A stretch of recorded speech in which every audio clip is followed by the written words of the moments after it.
მიმდინარე წელს ცხელი სეზონი გვიანებს, თუმცა მოგვიახლოვდა პერიოდი, როდესაც ყველასათვის ერთ-ერთი საყვარელი ტკბილეული ნაყინი კიდევ უფრო მოთხოვნადი ხდება.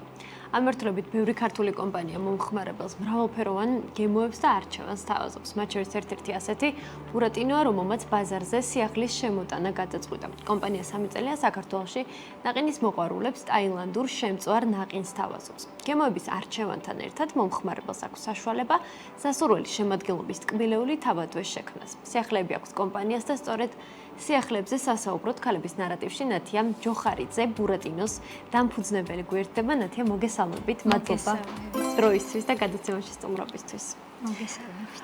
იქამდე სანამ სიახლეებზე ვისაუბრებდეთ და იმ ახალ ლოკაციას გავაცნობდეთ მაყურებელს, რომელზეც გადაინაცვლა ბურატინო, მინდა ისტორია გავიხსენოთ, როგორ იწყება ბურატინოს არსებობა ქართულ ბაზარზე, რატომ ტაილანდური შემწვარი ნაყინი და როგორი იყო მათ შორის პირველადი გამოხმაურება, რაც უკვე მერე მომხმარებლისგან მიიღეთ.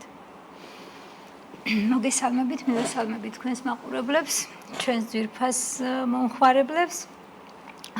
დაიწყო იმით, რომ მე და ჩემი მული, ასე ვთქვათ, ძალიან გვიყვარს სამზარეულო კულინარია. და ხშირად ვადევნებდით თვალს ამ ნაყინის მომზადების ვიდეოებს. და გვაინტერესა. მოვიკითხეთ აპარატურა, ნაყინის სითხე, ჩვენ ვიყენებთ იტალიურ ნაყინის სითხეს, ძალიან ბევრი ვეძებეთ, ასე ვთქვათ, რომ ის საოცარი გემო დაგვესვა. შემდეგ შევიძინეთ აპარატურა, სახლში გვედგა ერთი თვე, ვსვავდით სხვადასხვა კომბინაციებს, ტესტავდით, სტუმრებს ვეპატიჟებოდით, რა მიაკლია, როგორია, ასე შემდეგ, იმიტომ რომ თვითონ მომზადების პროცესი ძალიან რთული. აი, ნახევარი ვთქვათ, მარწყვის ნაყინია ვიღოთ. ნახევარი მარწყვით მეტი რომ მოგივიდეს და დადო, იმის გაკეთება უკვე ძალიან ძნელია. გემოც აღარ არის ისეთი და ამ ყველაფერს დიდი ფიზიკური შრომა სჭირდება ნამდვილად. ძალიან ბევრი ახალი და საოცარი გემო შევქმნით და შემდეგ გავიხსენით. ჩვენი მოღვაწეობა დაიწყო თავიდან City Mall-ში, გდანში. მომხმარებელს ძალიან უყვირდათ, ძალიან მოსწონდათ, ძალიან დიდი სიყვარული დაუმსახურეთ. კი, ნამდვილად, იმიტომ რომ მართლა საოცარია რომ უყურებ შენს თვალწინ როგორ მზადდება შენივე შექმნილი ნაყინი, იმიტომ რომ შენ ირჩევ ინგრედიენტებს, ზოგი ისეთ საოცარ კომბინაციას გვეტყოდა, რომ ასეთი მივუყურებდით, მაგრამ მომხმარებლის თხოვნა, ასე ვთქვათ, ჩვენთვის კანონია. ძალიან ხშირად ჩვენ თვითონვე ურჩევთ, როცა არ იცის, თქვათ, რა უნდა, რომელი გემო უნდა. კი და არასოდეს არ შემცდა, რომ ასე ვთქვათ, ნაყინის რჩევაში, ჩემი გემოვნებით რომ გამიკეთებ. ნათია, რას თავაზობს ბურატინო მომხმარებელს? საუბრობ იმ მრავალფეროვან არჩევანზე, გემოებზე. ჩამოვაყალიბოთ ეს გემოები, რამდენი გემოა ხელმისაწვდომი და თუ არა მხოლოდ ნაყინი. და თუ არის სხვა პროდუქტებიც ბურატინოში გაერთიანებული. კი, რა თქმა უნდა. სეზონური ხილი, რაც კი არსებობს, ვაკეთებთ ფაქტიურად ყველაფრისგან. ეს არის ნატურალური ინგრედიენტები. კი ბატონო, ნატურალური ხილი და ნაყინის სითხე. რაც არის საზამთრო ნესვი, ჟოლო, მარწყვი, მოცვი, კენკრა, მაყვალი, ატამი, მსხალი, ვაშლითაც გავაკეთეთ და აი ყველა რასაც ითხოვს მომხმარებელი, ყოველთვის გვაქვს, ყოველ დღე ვყიდულობთ ხილს, ბანანი რა თქმა უნდა. მანგო საოცარია, მანგოს და მარწყვის ნაყინი ჩემი ფავორიტია. ძალიან ჟოლო და ნესვი, აი ყველაფერი, ყველას თავისი ის აქვს, თქვა შოკოლადები. რაც არის ესეც სნიკერსი, კიტკეტი, რაფაელო, ფერერო, კინდერ ბუენო, ამჟამად მოთხოვნადია ძალიან ორეო, კინდერ ბუენო, ესენი ემიქსება ხილს, სხვადასხვა ხილს, ალკოჰოლური სასმელებით, ღვინო, საფერავი, კინძმარაული ტვიში, გემრიელესია ტვიში გოგრასთან ერთად. ნაყინი. მოკლედ უნიკალური გემოებიც არის ისეთები, რაც შესაძლებელია ნაყინის კომბინაციაში საერთოდ ვერ წარმოგიდგენია, თუმცა ხდება ეს არჩევანის მენიუში. კრემყველი და ჟოლო ლაიმთან ერთად. აი, მართლა საოცარია. ეს კიდევ ჩვენ ვაწყობთ ამერიკულ ბაბლ ვაფლებს და ეს ნაყინი მაღლიდან ამ ცხელ ვაფლზე.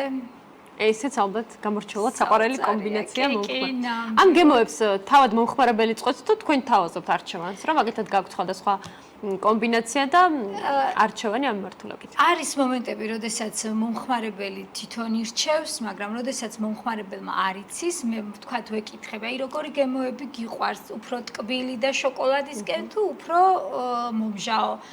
ამ შემთხვევაში გვაქვს ეს საყვარელი კომბინაციებიც, უფრო ტკბილი და უფრო მომჟავესი და ჩვენ რო ურჩევთ, მაგრამ მე უკვე არჩევანიც უფრო მარტივი ხდება. ვისაუბროთ სიახლეზეც, ბურატინო თავიდან ოპერირებდა თბილისში, ორბელიანის ტერიტორიაზე, თუმცა ახლა განიცადა დისლოკაცია და სხვა ქალაქში გადავიდა. მოყვეთ ეს სიახლე, სად არის უკვე ხელმისაწვდომი, რატომ მიიღეთ ეს გადაწყვეტილება, რომ ახალი ლოკაცია ქონოდა ობიექტს? ჩვენი ლოკაციის მეპატრონესთან მოგვივიდა, ასე ვთქვათ, პატარა ინციდენტი, რომ გააქირავა უცხო ქვეყნის მოქალაქეზე უფრო ძვირად. შესაბამისად, ჩვენ დავრჩით ფართის გარეშე, ეს გითხრა სადღაც რამოდენიმე დღით ადრე, რომ ვთქვათ, აი ხვალ უნდა დამიცალოთ, იყო ასეთი სიტუაცია. და შესაბამისად, თბილისში გარკვეული მოვლენების გამო ძალიან შემცირებულია, ასე ვთქვათ, ტურისტიც, თვითონ ქართველიც და გადავწყვიტეთ, რომ ამჟამად აქ სხვა ლოკაციის ძებნას სეზონი იწყებოდა უკვე ბათუმში და იქ მოგვეძებნა ადგილი. შესაბამისად, ვნახეთ, ძალიან ბევრი ვიარეთ და ძალიან კარგი ლოკაციაც შევარჩიეთ და გადავაბარგდით ბათუმში. ბათუმში ვართ ეგნატე ნინოშვილის 19 ნომერში, ბულვარის პირდაპირ და ჩვენ გეგმავთ აუცილებლად შემოდგომაზე ისევ თბილისში დაბრუნებას. ბათუმში დარჩება თუ ეს იქნება უბრალოდ სეზონური? კი ბატონო, არა, ბათუმშიც დავრჩებით აუცილებლად და თბილისშიც გავხსნით მეორე ფილიალს. კი. ინვესტიციაზე მინდა გკითხოთ, დაახლოებით რა მოცულობის ინვესტიცია განხორციელდა უკვე ახალი ობიექტის გახსნისთვის ბათუმის ნაწილში? ფაქტიურად ის არის, რომ ჩვენ იქ მთელი წლის ერთნაირად გადავიხადეთ და მაგისი კი ბატონო და სრულად ის ტექნოლოგია რაც აქ არის უკვე იქ არის ხელმისაწვდომი. კი ბატონო, წავიღეთ დიდად, რო ვთქვათ, რომ სხვა მხრივ რაიმე დავამატეთ. კი, დავამატეთ პატარა მინი ფენკეიქები, ასე ვქვია, პატარა ფენკეიქები. ეგეც გვაქვს, ვთქვათ, ნაყინთან ნაყინის გარეშე, სხვა სიახლეები, ჯერჯერობით არაფერი დაგვიმატებია იქ, მაგრამ გვექნება აუცილებლად. კი ბატონო. როგორ დაიწყო სეზონი? იგვიანებს თბილი ამინდები და ეს ახდენს გავლენას ამ ბიზნესზე, როდესაც ნაყინი არის პროდუქტი. თავდებით იმაზე, რომ ყველა სეზონზე გემრიელია, თუმცა ზაფხული არის мотиваცია, რომ უფრო მეტად გვინდოდეს ყველასათვის საყვარელი ტკბილეული. ამ თბილი ამინდების დაგვიანება თუ აისახა ბიზნესზე და თუ არის მოთხოვნის შემცირება, როგორ აფასებთ ამ პერიოდს?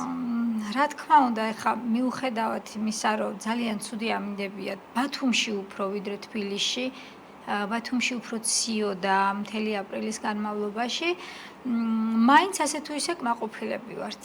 კი ბატონო. იმიტომ რომ არის ჩვენც თბილისელ მომხმარებელსაც არ დავტოვებთ გულგრილს.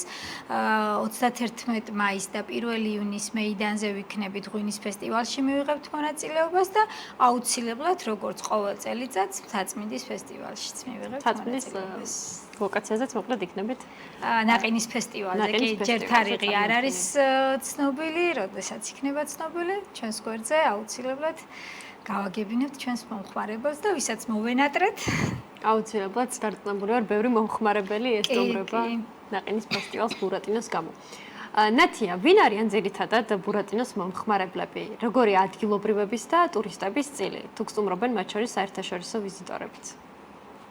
კი, რა თქმა უნდა, ტურისტებს ძალიან მოსწონთ ქართველი მომხმარებლებიდან ბავშვები იშდებიან რომ დაინახავენ, აი საოცარი ემოციები აქვს, ამ ემოციებით ჩვენ ვივსებით ამ საოცარი ენერგიით.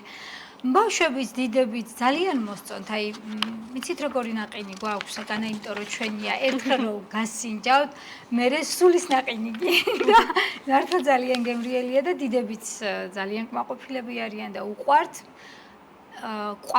უკვე ყავს ბათუმში მუდმივი მომხმარებელი, რომ პირველ დღეს რო გასინჯეს და ყოველ დღე მოდიან ახლა და ახლა ძირითადად ძალიან ბევრი ებრაელი და თურქი იყო აპრილის განმავლობაში ბათუმში და კი ბატონო. ნახოთ. თუმცა ტურისტული სეზონი ახლოვდება და დარწმუნებული ვარ, რომ ეს ნაკადებს იგრძნობს ბურატინოც მათ შორის. მაგის ძალიან დიდი იმედი გვაქვს. გაზრდილ ნაკადებს.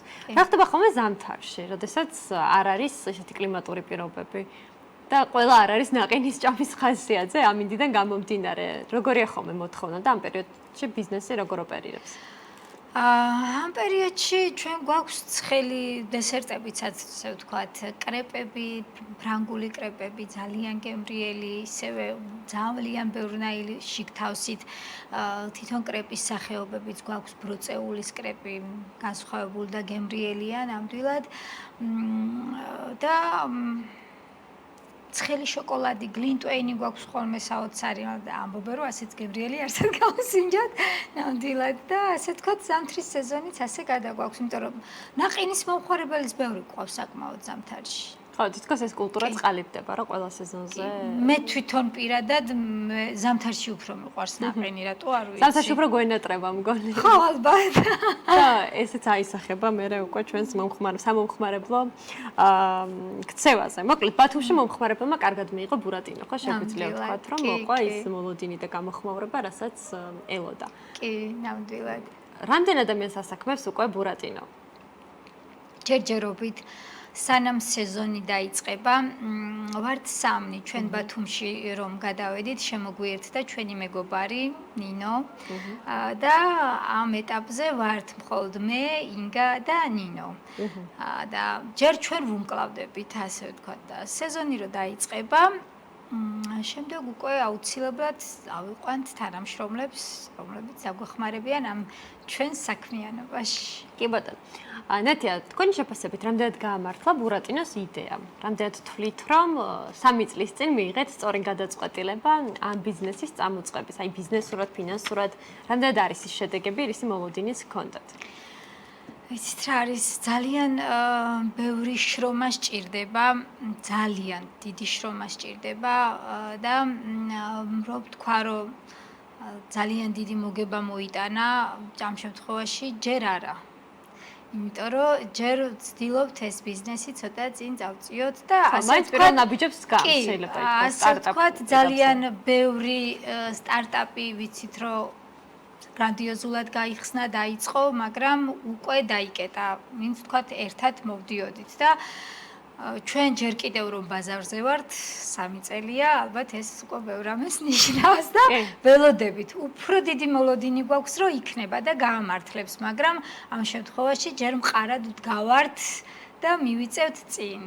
კი ბატონო. ნათია, წლევანდელი ფასები როგორია? გასულ წელთან შედარებით კორექტირებით ხარ ხვდებით ფასების? არა, კორექტირებთ, არა. პირიქით, ვცდილობთ, რომ უფრო ქართულ ბაზარს მოვერგოთ, მიუხედავად იმისა, რომ ამჟამად ბათუმში ცოტა არ იყოს და ძვირად ვყიდულობთ ხილს, იმიტომ რომ ჩვენ ვერ მივდივართ იმ საბითუმო ბაზარში და ერთიანად ვერ ვყიდულობთ ბევრს, იმიტომ რომ გვინდა რომ ყოველდღე ახალ-ახალი ვიყიდოთ და შესაბამისად ვყიდულობთ უფრო ძვირად, ბევრად ძვირად, მარწყვი რომელიც ახლა 25 ლარს ვაძლევთ. ხო, მე ეს უკვე პროდუქტის ღირებულებასაც აგრძნობლად აწევს. მაგრამ ვცდილობთ, რომ არ გაძვირდეს. და რაც იმედია, ეს მომხმარებლამდე სწორად მივა. ასე თუ ისე არ გვაქვს ძალიან თქვათ იაფი ფასი, მაგრამ რა პროდუქტიც გვაქვს, იმისთვის ნამდვილად იაფი ფასია და ამას იმედია მომხმარებელი მიხვდება. კი ბატონო, ნათია, ბოლოს მინდა გეგმებზეც კითხოთ. რა არის ბურატინოს გეგმები? თბილისეც ვთქვათ, უკვე შემოდგომა ახსენეთ, ხო, შემოდგომიდან უნდა გელოდოთ კვლავ თბილისში. თუმცა ბათუმში რჩება და ეს არ იქნება სეზონური ხასიათის. თბილისში სადგან იხილავთ ამ მიმართულებით, როგორია გეგმები? თბილისში ჯერ არ ვიცით, სადგან ვიხილავთ, თუმცა გვინდა რომ რაიმე კარგი ლოკაცია მოვძებნოთ, მოვნახოთ. პაწაწინაში და სივრცითაც და ღია სივრცითაც და რა ვიცი, იმედია შემოდგომიდან უკვე დავიწყებთ ძებნას, ნახავთ, გადავხედავთ სად რა აქაც თბილისშიც ძალიან ბევრი ახალი ლოკაციები ემატება, სადაც ტურისტულად დატვირთული იქნება. ჩვენ ისეთი პროდუქტია, რომ მარტო ქართულ მომხმარებლებზე ვერ ვიქნებით გათვლილი. უნდა ტურისტულად აქტიური ადგილი იყოს და ასე ვთქვათ, უფრო ტურისტულად აქტიურ ადგილს მოვძებნით. კი ბატონო.